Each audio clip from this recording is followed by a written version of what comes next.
Catherine Laurent, bonjour. Bonjour. Vous avez publié récemment aux éditions L'Harmattan Les Jours Perdus. Alors une question très simple pour commencer. Qui êtes-vous? Alors je suis un écrivain de Nouvelle-Calédonie. Je suis en ce moment en France, à Paris. J'étais revenue pour refaire un peu d'études, mais je suis enseignante à l'origine. Et ça fait 20 ans que je vis en Nouvelle-Calédonie, où j'écris beaucoup finalement, même si mon activité principale c'est de m'occuper des jeunes. Ce qui me permet de bien les connaître et de bien connaître les gens, parce que j'ai quand même beaucoup vécu dans les îles, en Brousse, à Nouméa. Et je crois que tout ce que j'ai appris au contact des jeunes et de la culture kanak m'a permis d'écrire principalement les livres jeunesse que j'écris. Mais là, il s'agit d'une pièce de théâtre. Alors du coup, quelle est cette nouveauté que vous venez nous présenter? Une pièce de théâtre. Ça fait longtemps que je la portais en moi et j'avais envie de passer à l'écriture théâtrale, parce que ça permet de dire vraiment ce qu'on a à dire de façon vivante, puisque c'est du dialogue en fait, c'est comme dans la vie.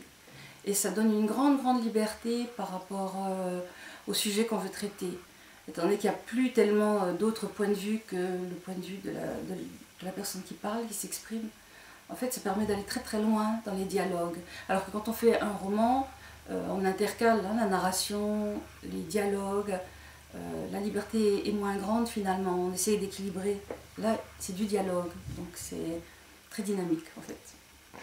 Alors avez-vous déjà écrit dans le passé du théâtre ou est-ce la première fois? Et sinon, qu'avez-vous écrit d'autre? Alors non, c'est la toute première pièce de théâtre. Après, maintenant que c'est fait, j'en ai plein d'autres en germination, parce que ça, quand on ouvre des fours comme ça, on appuie sur le bouton où on ouvre le robinet de l'inspiration. Non, je pense que j'en écrirai d'autres, mais c'est la toute première. En fait, j'ai commencé à être publiée, éditée en Nouvelle-Calédonie par rapport à la poésie. J'ai écrit 2 recueils de poésie édités là-bas, j'ai écrit un roman aussi. Et puis ensuite, j'ai été éditée en France en livre jeunesse. Donc j'ai 3 titres en France, plus 2 autres qui vont sortir l'année prochaine. Et puis j'ai d'autres titres jeunesse en préparation avec un éditeur de Tahiti. Étant donné que je vis dans le Pacifique principalement, c'est quand même bien aussi de pouvoir travailler avec les collègues du Pacifique. Alors du coup, avez-vous produit d'autres livres dans le passé et surtout, dans quel genre vous sentez-vous le plus à l'aise dans Alors l'écriture? je me sens à l'aise dans tout, c'est une question de moment, dans tous les genres, c'est-à-dire que la poésie c'est un peu au quotidien, j'écris de la poésie voilà, dans le métro, en marchant, c'est plus de la fulgurance la poésie. Et puis les livres jeunesse j'aime beaucoup, parce que ça me permet déjà d'honorer le pays dans lequel j'ai vécu, où mon fils a grandi, et ça permet de faire passer des messages au niveau de la culture. Et puis c'est très vivant et surtout ça me repose la littérature jeunesse. Parce que c'est vrai que quand on lit ma pièce de théâtre, c'est un peu terrible, hein, c'est une histoire de passion amoureuse, de séparation, d'éloignement, donc c'est voilà, c'est un peu... c'est terrible, hein, c'est ce qu'on fait, voilà. Et puis j'aime beaucoup le roman aussi, parce que on raconte des histoires. Et puis le roman me permet aussi de libérer beaucoup de facettes de nous-mêmes, même si ce n'est pas des romans autobiographiques. C'est vrai que ça permet de faire des sortes de catharsis par rapport à des thématiques, ou des lieux, ou des images, ou des personnes qu'on a en soi. Et après, on en fait vraiment ce qu'on veut. Et comme je dis souvent à mes élèves, le métier le plus libre du monde, c'est bien le métier d'écrivain. Parce qu'une fois qu'on est publié, on raconte ce qu'on veut, et personne ne peut dire c'est bien, c'est pas bien ce que tu racontes. On raconte, on écrit, et puis voilà, après on a des lecteurs, on n'a pas de lecteurs, mais c'est quand même d'une grande liberté. Alors, pouvez-vous nous parler de ce dernier livre, nous résumer un peu rapidement l'action de Les Jours Perdus? Alors les jours perdus, il y a 2 personnages principaux, un surtout, on a une femme qui est enfermée dans une maison, elle est dans une île, elle vit dans une île, et elle est dévorée par une passion amoureuse. Donc elle vit dans sa maison, et dans cette maison existe, enfin sur un mur il y a une immense photo d'un homme qu'elle a rencontré, qui est un acteur, qui est venu dans l'île où elle vivait, qui est tombé fou amoureux d'elle, mais qui pour des tas de raisons de profession, de famille, il est marié, en plus il a un métier qui l'occupe énormément, donc il vient et repart. Il promet de revenir et il ne peut jamais revenir à cause de l'éloignement, de son métier, tout ça.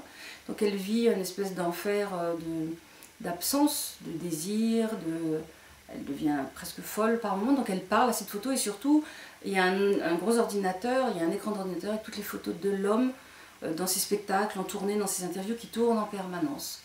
Et elle soliloque en fait, et l'acteur en question intervient de temps en temps en voix off au téléphone. Il n'est pas sur scène, ou alors s'il apparaît, c'est comme un fantôme, il peut apparaître, mais il ne fait que passer. Elle ne le voit pas, les spectateurs voient cet homme qui rentre et qui sort.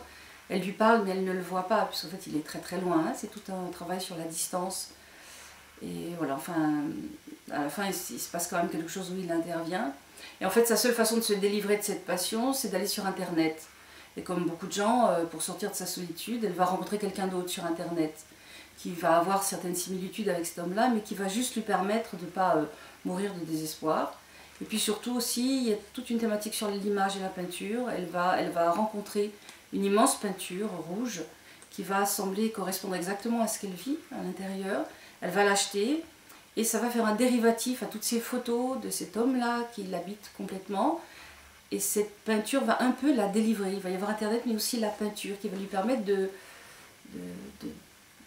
décranter sa passion en fait. Voilà. C'est comment on arrive à se sortir peut-être seulement d'une passion amoureuse et de vivre la distance. Donc il y a aussi une thématique sur l'insularité, hein, sur le fait d'être loin dans une île et comment on fait pour en sortir ou pour accepter d'être séparé des autres. Parce que vivre dans une île, c'est être séparé de beaucoup de monde en fait.